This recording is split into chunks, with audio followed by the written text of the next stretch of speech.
ओम शांति। आज कहानी के सिलसिले में हम एक छोटी सी कहानी को और अपने कदम बढ़ाते हैं। कहानी का शीर्षक है रोशनी की किरण। एक रोहित नाम का लड़का था जो 8वीं कक्षा के छात्र में पढ़ता था। वो बहुत ही आज्ञाकारी था और हमेशा औरों की मदद करने में वो सदैव तत्पर रहता था।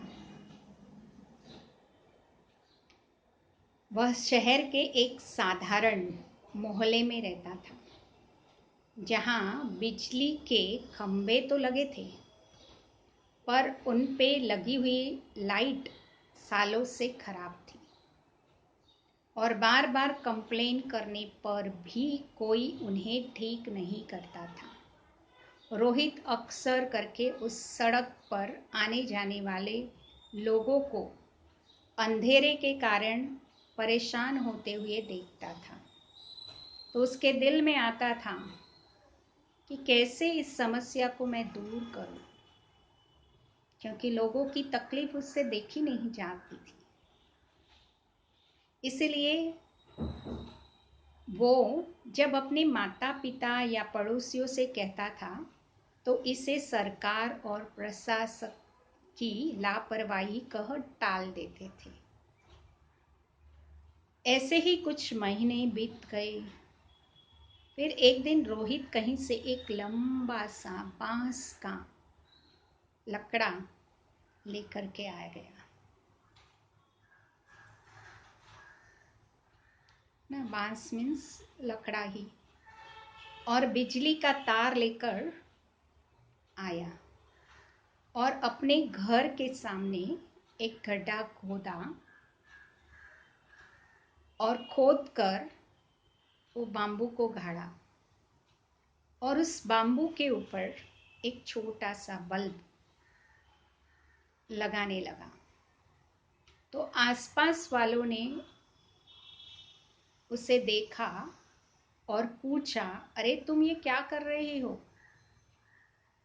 तो उसने कहा, मैं तो अपने घर के सामने एक छोटा सा बल्ब जलाने का प्रयास कर रहा हूँ। अरे इससे क्या होगा? अगर तुम एक बल्ब लगा भी लेंगे तो पूरे मोहल्ले में प्रकाश थोड़ी फैल जाएगा। आने वालों को तो तब भी परेशानी उठानी पड़ेगी। पड़ोसियों ने इस सवाल को उठाया।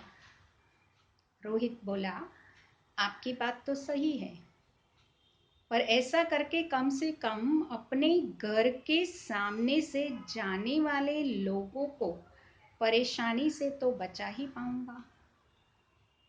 और ऐसा कहते हुए उसने एक बल्ब वहां टांग दिया। रात को जब बल्ब जला तो बात पूरे मोहल्ले में फैल गई।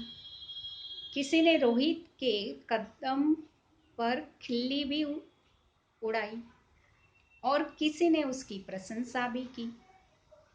1-2 दिन बीते तो लोगों ने देखा कि कुछ और घरों के सामने भी बल्ब टांग दिए गए। फिर क्या था, महीना बीतते बीतते मोहल्ला पूरा प्रकाश से जगमगा उठा। इतना बड़ा बदलाव ला दिया था। धीरे धीरे पूरे शहर में ये बात फैल गई। अखबारों में भी आया। इस खबर का सब जगह चर्चा होने लगा। अतः प्रशासन को भी उनकी गलती का एहसास हुआ और मोहल्ले की स्ट्रीट लाइट को उन्होंने ठीक करा दिया गया। इस कहानी का सार यही है कि हे सर्वश्रेष्ठ आत्माओं, कई बार हम बस इसीलिए किसी अच्छे काम को करने में संकोच कर जाते हैं क्योंकि हमें उससे होने वाला बदलाव बहुत छोटा प्रतीत होता है, पर हकीकत में हमारा एक छोटा सा कदम एक बड़ी क्रांति का रूप लेने की ताकत रखता है।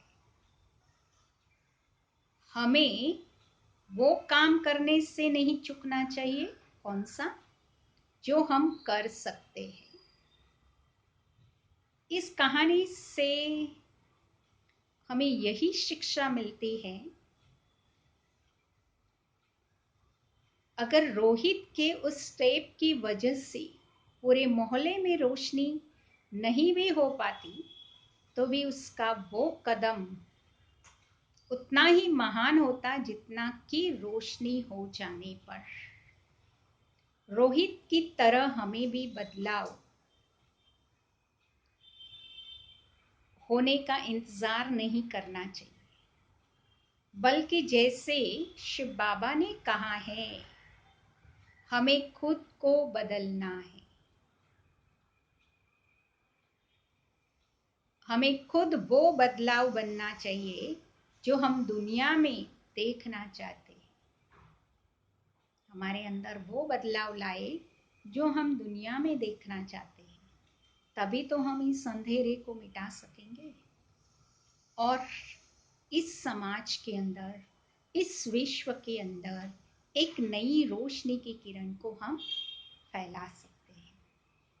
तो ये थी हमारी छोटी सी कहानी, जो हमें सिखा रही है कि स्वयं के बदलने से हमारा अंदर का अंधेरा तो खत्म होगा ही होगा, साथ साथ विश्व के अंदर भी हम एक नई ऊर्जा, नई रोशनी को हम ला सकते हैं। अच्छा, ओम शांति।